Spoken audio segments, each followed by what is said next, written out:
Welcome to part 2 of our cloud-based clinical documentation system by CodoniX. In this brief second video, we present two different clinical documentation solutions: telemedicine COVID encounter and a simple UTI medical encounter. We use a version of our tracker board to display patients, but the actual clinical workflow can be embedded into any documentation system that can support a URL link. Click on the telemedicine evaluation in room 3 to start this process.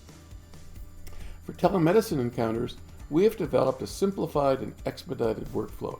To begin, you must confirm the patient's name and age. After confirming the patient's name and date of birth, click on the COVID-19 screening history, risk, and initial plan. This screen allows you to document the type of visit, exposure risk factors, the patient's vaccination status, and will also take you to a quick default survey.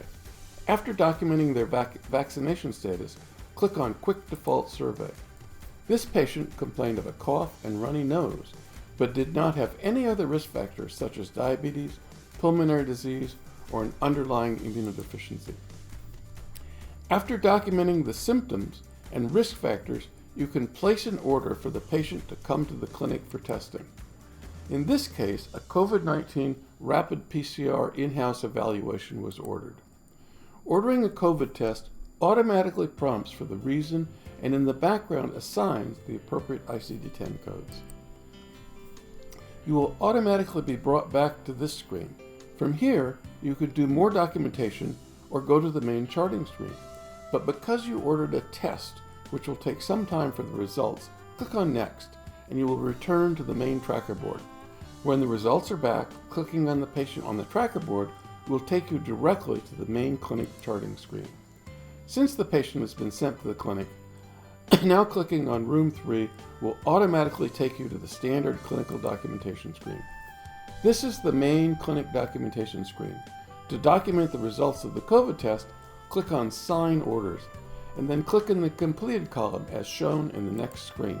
You will be prompted to enter the appropriate results. Now, let's examine a UTI exam in an uncomplicated 20-year-old female.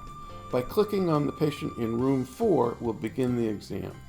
In this example, the staff has documented the presenting complaint as UTI symptoms and has collected vital signs, allergies, and medications. In addition, the staff has obtained a dip urine and recorded the results. Once these results are reviewed, go to the general evaluation shown in red in the upper left-hand corner to begin your documentation. From this screen, there are many different links to various documentation workflows. In particular, this screen generates links to workflows based on the presenting problem of UTI symptoms. There are two possible templates: 1, a quick chart UTI symptoms, and 2, comprehensive GU evaluation.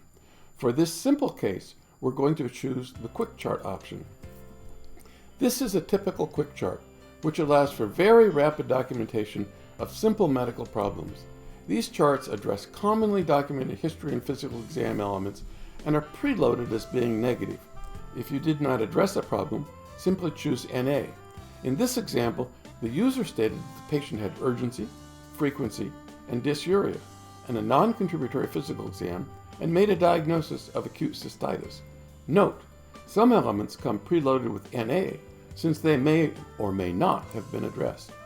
Because the diagnosis was acute cystitis, the user is automatically taken to a list of commonly prescribed medications. Note, in this demo version, the application is not set up to eScribe. The user in this case chose to write a prescription for Bactrim DS. After making any necessary changes, choose Write this prescription and return to charting. This is the finished chart and ends our second video demonstrating the various ways to document in CodoniX.